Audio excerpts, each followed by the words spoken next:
Obviously, the last time I think we spoke was the a day or two into practice. I know it was early because we'd practiced in July, and now we've been at it 15 days. We've made. I think probably the biggest thing I could say about this group is they've been very energetic. They've come to work every day, responsive in terms of having a good attitude, a good work ethic, good leadership, and obviously we've tried to press them and put them in situations as much as we could to make it as difficult as we can on them to prepare them for the season. And they have responded in a big way, and I think that is a credit to the leadership of the guys like Trey Williams and Trey Matthews and Stephen Roberts and guys like that, Dontavius Russell, Marlon Davison. There's a lot of guys that really have good leadership. Now, that having been said, we've made progress. We've made good progress, but we are a work in progress, just to say the least. And a little bit of that reason is that we have a lot of guys back. We've got a lot of guys back that's played good football. But we have a lot of young guys that we would like to see help us. And so we are actually working them as much as we can, and sometimes even sprinkling them in with the first group and the second group, not just playing them together in the third group. We've done a good bit of that, and they've responded. I think it helps them to play with older guys sometimes to gain confidence, to really see how it's done. So in that regard, we've done that. I think the biggest thing that we've got to do is just keep working and eliminating mistakes, getting on the same page communication-wise, and then fundamentally, we've got to keep pressing on our fundamentals. But it still goes back to that we're demanding and commanding every day that they give great effort, that they play with physical and mental toughness, and that they tackle. Now, that having been said, every one of us in this room knows the new rules. There's not as much tackling in fall camp as there used to be, and for good reason. I understand that, but it is difficult to bring that along as fast as you used to could. That I'll open it up. Kevin, who are some of those young guys you are trying to work in with the first and second team? Well, we've pretty much done every one of them. You know, Truesdale, Alex. I'm going to go down the laundry list, and you're going to say, well, he didn't give me an answer because he said every one of them. But we have, every one of them. I think probably the guy, just because of some of the dings that we have, Jordan Peters, Trayvon Leonard, because of some of the dings we have, nothing serious or anything, but some of the little minor things that we've had, that's created some days which they got a pretty good load. TD and Big Cat, there's been a couple of times, where their daily workload went up and they got to do that. But we've actually done them all. So. TD's working, I know, some at linebacker, some kind of as a pass rusher too. What have you seen him having to kind of take on a little bit of both of those roles? Well, we've actually limited it. We've got coaches in our room. Rodney, Travis, Greg, myself, at some point in time, have all been around where you had a young guy that had a skill set and how to put that in a box for them and not overload them otherwise. So obviously, at this point in time, we're working more with him going toward the ball than running away from the ball. Ronnie was talking about Jeff having to learn to play on first and second down. Same thing for Paul, but at that buck position, they both have to do that, and Jeff's probably done a little bit better than Paul this far. Just what do you see from the two of them to be every down players? Well, Jeff, all defensive ends love to rush the passer. That's a given. They love to rush the passer. So what we've done is we've really created situations where they have to rush the passer in conversion, meaning first and second down, it's a pass. You got to trigger and rush the passer, but then put them in situations where they've got to play physical run edge play. Jeff has migrated really well with it. Paul's a little bit different in that he has not been here very long, and then the time he's been here has not been able to participate. So we've only had a little brief window of coaching him, but he's matriculated well. What have you seen from Richard McBride? Could he find a role in kind of a crowded linebacker? Well, you know what? It's amazing. In 1 year, That wasn't the question. And I wouldn't say it's crowded because I don't think you can have enough good players.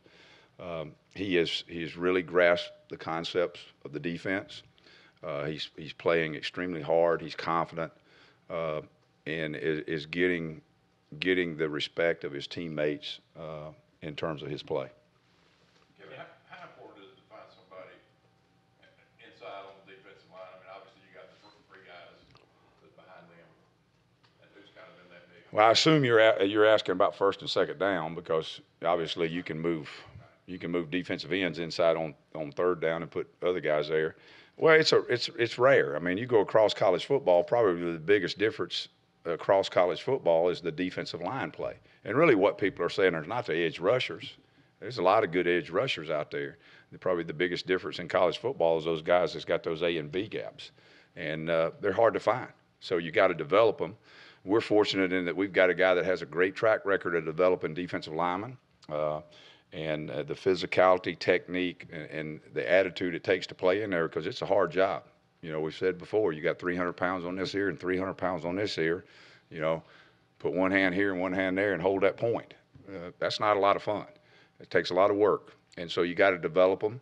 You know, we've got a good group, and we've got answers to how we can move guys and situate guys if need be.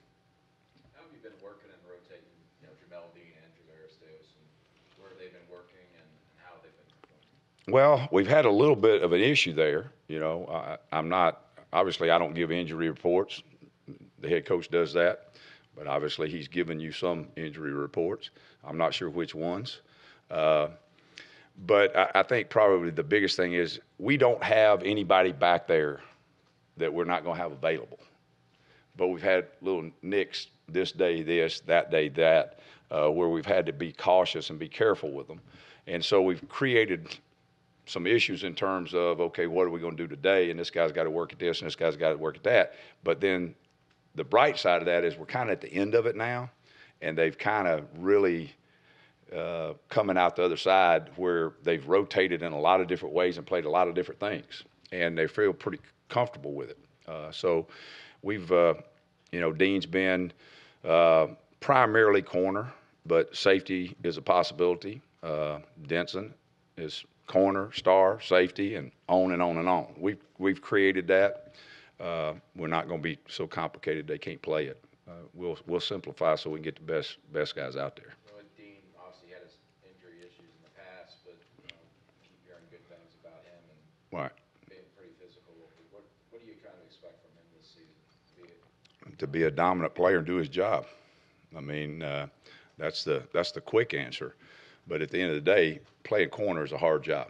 It's a hard job in this league. It's a hard job at the next league up. He's long. He's physical. You know, if he gets in front of you and gets his hands on you, he can make that clock that the quarterback has be affected by how the guy released off of him and mess up the timing of the route combinations. And he's really, really good at that because he is so long and strong, and he's really, really smart. So that's there, and then he has the physical ability to do it. Kevin, if you had to line up to play Saturday, is the number of linebackers you feel comfortable putting in the game right now at 6 or even higher? I have not really counted it. It'd be getting close to that. It'd be getting close to that. Now, obviously, that's situational, but, you know, there's a group of 4 any situation. And then there's 2 more, possibly 3 more, that are situational. As a coordinator, how comforting, I know you use the word comforting, but having 4 guys that, you know, Travis said, hey, we put any of those 4 guys in any situation, how big is that for you, knowing that when those guys are in the game, you can do anything you need to do defensively? Well, I think the biggest thing is it's kind of like saying you got a quarterback. You know, when you've got a quarterback that you know how he's going to react. And, I mean, for example, we were not ready for this, but we were in a scrimmage the other day, and you know, they lined up in a set that we had not really been exposed to this fall camp. And Trey Williams makes a check. The problem is we hadn't put the check in yet, and we had one young guy out there. But I mean, it was just instantly he just spit it out, Well, that was good if he'd have been out there with everybody except Jordan Peters was out there, and he's like this. You know, we hadn't got to that installation yet. That actually went in yesterday, so he was about 3 days ahead on the installation, and we had a young guy looking like, Coach, I didn't know what he's talking about. It's okay. It's all right. So he's quarterbacking it. You know. Kevin, Jared Williams, what type of camp has he had so far, and what do you like what you see from him bringing some pass rush to the defense? Well, I mean, obviously he plays the money position. I mean, and that is a primary cover position. It has to be. He's really smart. He understands the concepts of what we're trying to do. Now, when we go to the pressure game, we have the ability to add him to the rush in different ways, and he's got a good rush ability. Andrew Marlin among the guys you would say are available but may not be back at the moment that you hope to get back here in the days to come? Are they back early? Well, I can't comment on that because then I'd be commenting, but I can answer it this way for you. They will be, I have every reason to believe that they'll be ready for the start of the season. Well, if that's the case, then I don't think 1 week's practice is enough to get ready for a season. And so I think we're near to it. What does Jordan Peters bring in you specifically as a young player can probably help out this year? Pardon me? What does Jordan Peters bring in specifically? He's a smart guy. He's highly competitive. And he's just, he doesn't rattle. He's very calm. Is he giving you the chance to play multiple positions too? I know that's tough for a young guy. Well, for a young guy, he's got the ability to, and that one day he'll be star safety. But right now, we're just trying to keep him in place. Yeah, we haven't heard a lot from Rodney about him. We didn't see him much in the early practices we were out there. But where does John Tavius Johnson fit in the interior there in this opener when you're going to face a team that wants to run probably 65 plus times? Does he play a role in that 0 spot, later in the season opener? Right. Well, he's a big man. He's strong. He's got ability, or he wouldn't be here. He's in the rotation and working hard, getting better every day. So, as a lot of young guys, he's a work in progress. But that's just because of youth and inexperience. It's not because of necessarily ability. Now, obviously, we compete every day to see who's going to be in what spot. So things change. You may be one day and 2 the next day. You may be one day and you may have 2 in front of you the next day. That's just the way it works. That's a good thing, and he's adding to that competitiveness in that core.